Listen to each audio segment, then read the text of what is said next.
অথচ তাকে বোঝার মতো কেউ থাকে না। শেষবারের মতো আরেকবার চেষ্টা করে দেখি। পৃথিবীতে এই চিন্তাটাই অনেক সফল মানুষের জন্ম দিয়েছে।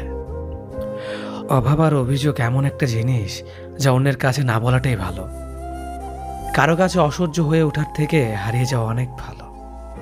বন্ধুত্ব কখনো হারায় না, হারিয়ে যায় সেই মানুষটি যে বন্ধুত্বের মূল্য দিতে পারে না।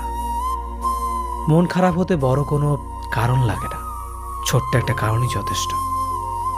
অর্থই সব, এটাই নিশ্চিত। অর্থ থাকলেই মনে শান্তি থাকবে।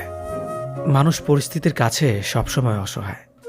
মানুষ ইচ্ছে করে কখনো কষ্ট পেতে চায় না, কারো কাছে লজ্জিত হতে চায় না।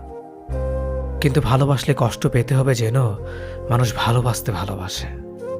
জীবনে তারা বেশি কাঁদে যারা 10 জনকে নয়, একজনকে মন থেকে ভালোবাসে। পরিবারের সাথে ধৈর্য রাখা হলো ভালোবাসা।